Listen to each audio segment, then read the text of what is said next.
Hello, friends. Today's topic is World Religions, Judaism 5. There's not much I need to talk about before we get into the video. This will be about the theology and not the history. So let's go. According to the Torah, Moses got the law from God on Mount Sinai. He sent spies to the Promised Land. All brought a good report of the land, but 10 said they wouldn't be able to take it. 2, Caleb and Joshua, were confident that they could, but Israel sided with the 10. God got mad and told Moses that Israel would wander the wilderness for 40 years.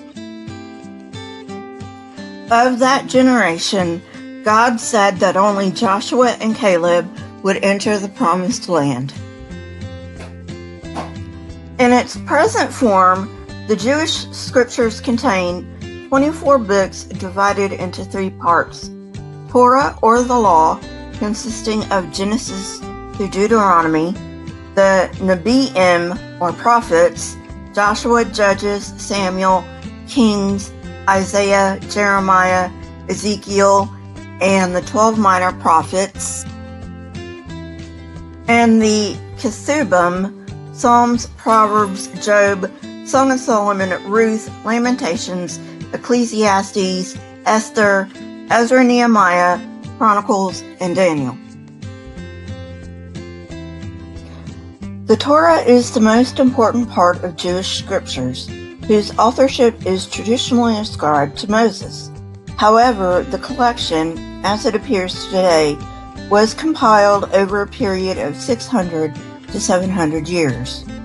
Much study has been devoted to identification of the authors, dates, and sequences of the revision.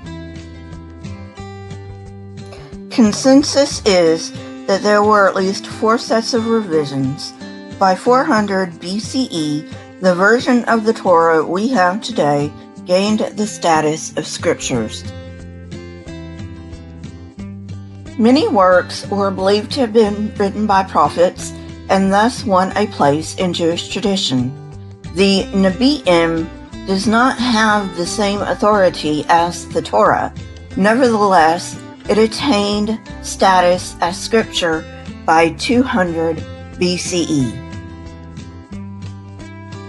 It is quite possible that Joshua, Judges, Samuel, and Kings were not completely composed until shortly before or even after the Babylonian exile in the 6th century BCE.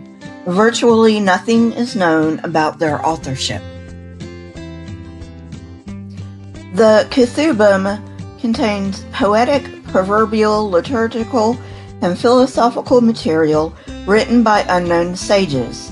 This collection was finally recognized as scripture by 100 BCE. By the time the scriptures were compiled, Judaism had changed, which gave rise to interpretations and traditions of the written law. Although Judaism still affirmed that the law was binding, it sanctioned traditions that became known as the Talmud and the Midrash. According to Judaism, the rest of humanity is neither expected nor obligated to follow the law, but rabbinic tradition states that all humanity is obligated to follow the covenant that God established with Noah. Don't profane God's name. Don't worship idols. Don't murder. Don't steal. Don't commit adultery. Don't be unjust. Don't cut limbs from living animals. Okay. Sorry about that, but the last one was just plain weird. Don't cut limbs from living animals. It's a good rule to live by, but sometimes you have to, like in amputations. I don't know, that's kind of weird to include in a list that says don't murder. Unlike Christian theologians, Jews require no proof of God. He just exists. According to the Jews, the human mind cannot comprehend God, but he manifests himself in nature and human activity. Judaism proclaims the unity of God. Hear, O Israel, the Lord our God, the Lord is one. Deuteronomy 6:4. Along with this comes the doctrine of the uniqueness of God. He is omniscient, omnipotent, and omnipresent. I think that's a good place to stop for today. My sources are linked in the description, as well as my email, Twitter, PayPal, and Discord links. Those are also in the description.